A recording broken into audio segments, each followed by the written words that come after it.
Bonjour à toutes et à tous, c'est Salty et aujourd'hui on se retrouve pour un nouveau groupe review dédié à Parkway Drive.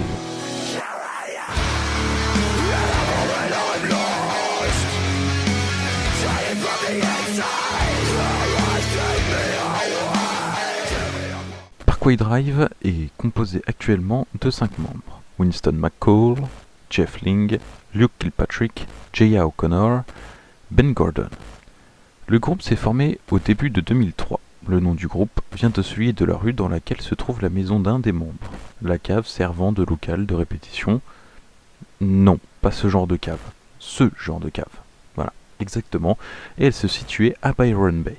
Peu de temps après sa formation, le groupe effectue un split avec le groupe de metalcore I Killed the Prom Queen en 2003. Parkway Drive apparaît également sur la compilation de The Red Sea, What We've Built, peu de temps avant la sortie de son premier EP, Don't Close Your Eyes. En mai 2004, le groupe se lance à la conquête des États-Unis afin d'enregistrer son premier album avec l'aide d'Adam Dutkiewicz. Bon écoutez, j'ai écrit son nom, voilà, et voilà sa photo, ça sera mieux pour vous, parce que je sais pas, j'arrive pas à le lire. Producteur de métal et membre du groupe Killswitch Engage. Depuis la sortie de son EP Don't Close Your Eyes, le groupe jouit d'une grande communauté de fans dans toute l'Australie et participe au festival Metal for the Brain en 2005 et Australia's Hardcore en 2005. En juin 2005, le groupe signe chez Epitaph Records qui sort le premier album Killing with a Smile en août et, afin de le promouvoir, le groupe enchaîne les dates et les apparitions comme au festival Big Day Out en janvier 2006. En fin mai 2006, le bassiste Shaun Cash décide de quitter le groupe pour des raisons personnelles, soutenues par les autres membres. Le groupe trouve un remplaçant en la personne de Jaya O'Connor. Jusque-là, vendeur de t-shirts et un grand ami du groupe. Jaya, qui ne sait pas jouer de la basse, a 3 jours pour apprendre les chansons. Désormais membre permanent du groupe, il assure le reste de la première tournée internationale, au Royaume-Uni et en Europe. Et quelques dates aux États-Unis. En octobre 2006, le groupe représente l'Australie lors du Rockstar Taste of Chaos Tour et joue avec des groupes comme Anti-Flag, Under Rose, Thursday, Sense Fail, Talking Back Sunday et Saucin. Parkway Drive participe également durant cette fin d'année au festival Homeback Festival, Soundfest, Resist Records Tour, Soundwave Festival et Gravity G Festival avant de retourner en Europe. Le 3 mars 2007, 2 nouvelles chansons intitulées The Siren Song et Carry On sont présentées au public à l'Underworld, à Londres. Ces 2 chansons figurent plus tard sur l'album Horizons. La même année, Parkway Drive participe, en tant que seul groupe australien, au Vans Warped Tour. Le 15 août, Winston McCall donne une interview dans l'émission Short Fast Loud à la radio australienne Triple G, au cours de laquelle il dévoile une autre des futures chansons de Horizons, Boneyards. L'album est publié le 6 octobre 2007 et est en général acclamé par la critique et les fans, plus particulièrement par Blunt Magazine, qui lui attribue un 10 sur 10, c'est mérité, et par planetloud.com, allant jusqu'à dire que l'album pourrait servir d'exemple pour les sorties métal à venir. Il débute à la 6e place des classements ARIA. Après la sortie de Horizons, le groupe part en tournée aux États-Unis, en Australie et en Europe avec des groupes comme Killswitch Engage, Bury Your Dead, Darkest Hour, entre février et mars 2008. Le groupe s'associe à d'autres groupes de Byron Bay afin de compléter le Surf Rats Tour en Australie. Chaque concert de la tournée se déroulant à proximité des grands spots de surf australiens. En décembre 2008, le groupe donne des concerts dans toute l'Australie à l'occasion du Sweetfest Tour avec le soutien de groupes comme A Day to Remember, Suicide Silence, The Acacia Strain et Confession. Le 12 décembre, à l'UNSW Roundhouse, le groupe annonce que ce concert est filmé dans le but d'en sortir un DVD contenant également quelques chansons d'autres groupes du Sweetfest Tour. Le 18 janvier 2009, le groupe annonce qu'il partage la tête d'affiche avec Stick to Your Guns et My Children My Bride lors d'une tournée aux États-Unis. Du 28 janvier au 1er février, le groupe part jouer au Japon avec Shai Hulud et Crystal Lake. En mai 2009, Parkway Drive annonce la sortie d'un DVD live et le début d'une tournée avec August Burns Red et Architects. Ils font appel à des groupes locaux pour assurer les premières parties: Hands of Mercy à Sydney, House vs Hurricane à Melbourne. Horizons reste la meilleure vente du groupe. Le 23 mai 2010, Parkway Drive retourne en studio pour l'enregistrement du 3e album, Deep Blue, produit par Joey Barresi. À en croire Winston McCall, le chanteur du groupe, Cet album s'annonce comme le plus violent et le plus lourd du groupe à ce jour. D'après un post sur la page MySpace du groupe, l'enregistrement des pistes de batterie est terminé le 1er avril 2010.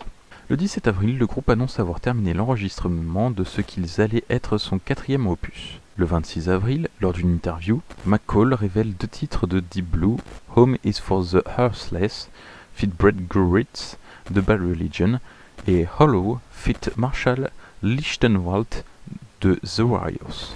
La tournée européenne, alors entamée par le groupe, est la dernière avant la sortie du nouvel album.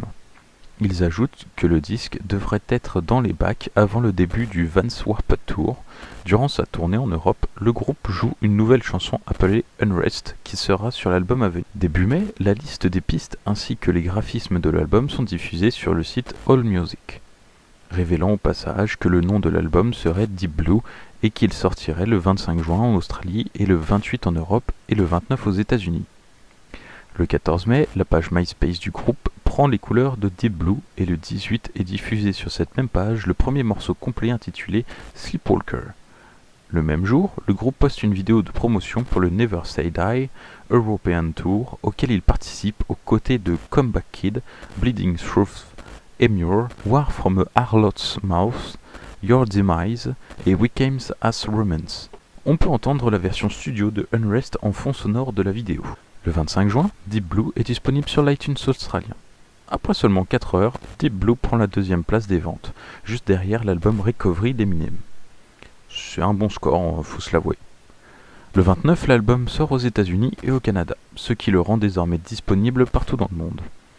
Après le Vans Warped Tour, Parkway Drive entame une tournée en Australie en compagnie des groupes The Devil Wears Prada, The Ghost Inside et 50 Lions. En septembre, le groupe est nommé pour son album Deep Blue aux ARIA Awards dans la catégorie du meilleur album de heavy metal récent. Il gagne dans cette catégorie ainsi que la récompense du meilleur album punk ou hardcore.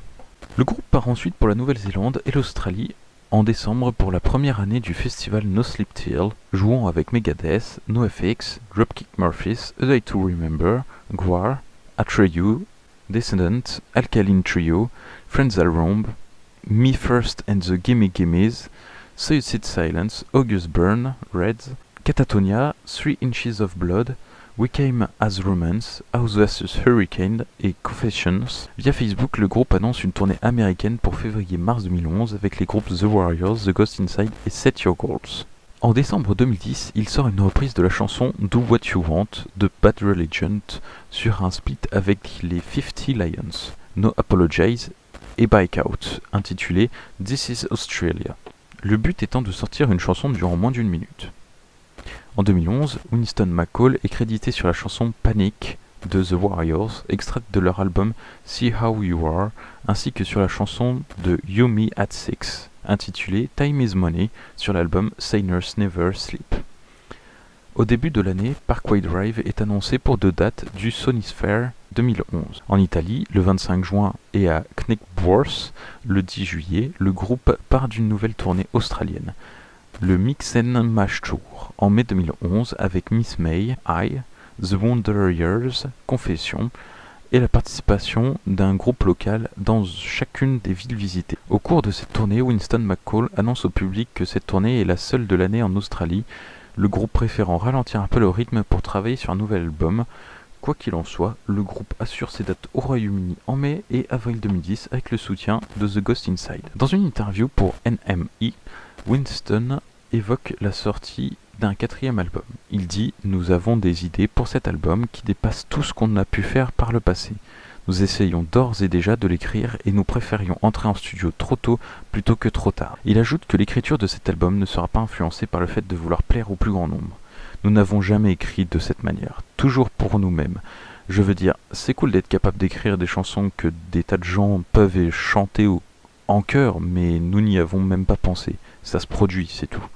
Le chanteur donne également quelques nouvelles du guitariste Luke Kilpatrick, forcé d'assurer plusieurs dates dans une chaise roulante après un accident de surf, en assurant qu'il allait de mieux en mieux et qu'il serait sur pied pour la prochaine tournée du groupe. Il dit « Je pense qu'il devra porter un plâtre pour 2 semaines encore. Sa jambe était enflée comme un ballon de foot, mais ça va mieux maintenant, même s'il ne peut toujours pas marcher.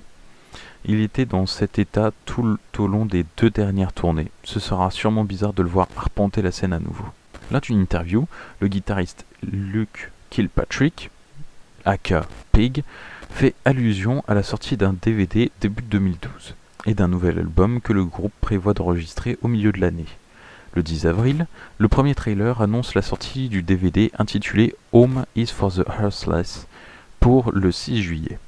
Dans une interview pour Reviewed Music, le chanteur annonce que Parkway Drive entrera en studio à la fin de sa tournée européenne d'avril pour commencer l'enregistrement de son 4e album. Puis le groupe annonce officiellement via Instagram que l'enregistrement du nouvel album débutera le 20 juin à Los Angeles et qu'il devrait sortir en fin d'année, produit par Matt Hyde, qui a produit notamment Sum 41 et Slayer. Le nouveau DVD de Parkway Drive débarque directement en tête des charts ARIA et devient disque d'or. Le 15 août 2012, le groupe annonce sur Short Fast Loud la future sortie de l'album intitulé Atlas, avec une tournée australienne en compagnie de I Killed the Prom Queen, Northside Knits Survival. Le 8 septembre, une nouvelle chanson intitulée Dark Days fuit sur le net. Elle est rendue disponible à l'achat sur Amazon le 11 et sur l'iTunes Store australien le 12. Epitaph sort la vidéo officielle de Dark Days, le premier single d'Atlas, le 26 octobre. Le 16 octobre, le groupe poste sur YouTube une autre chanson tirée d'Atlas, intitulée Old Ghost, New Regrets. Cette chanson est jouée par le groupe de nombreuses fois durant leur dernière tournée. Elle n'avait alors pas de titre. Le 22 juin 2013, le groupe se produit au Hellfest sur une main stage entre Three Doors Down et Down. En février 2014, Parkway Drive annonce leur participation au Vans Warped Tour. Le 11 avril 2014, ils annoncent sur Instagram travailler sur un nouvel album. Puis le 4 juin 2015, Parkway Drive publie la couverture officielle, puis le titre IRE, ainsi qu'un nouveau single intitulé Vice Gripe, accompagné d'un clip vidéo publié le 8 juin 2015. La date de sortie pour IRE est prévue pour le 25 septembre. Le 20 juin, Vice Gripe atteint la 88e place des classements australiens. La chanson Crushed, extrait de IRE, atteint la 96e place des classements en août 2015. Puis le 11 juillet 2016, le groupe sort un nouveau single, Devil's Calling, issu de la version deluxe de IRE. En août 2016, le groupe est annoncé pour une tournée nord-américaine d'1 mois, du 29 septembre au 25 octobre 2016. Puis ont continué leur tournée en Europe et à la fin des dates européennes, ont recommencé à tourner en Amérique. C'était Salty, j'espère que cet épisode de groupe review vous aura plu et que vous en aurez appris plus sur ce groupe et que j'espère vous avoir donné envie d'écouter. Sur ce, je vous dis à la prochaine, ciao. 12 years, my heart still beats for the ones who stood beside me. Still strong, you can't break me.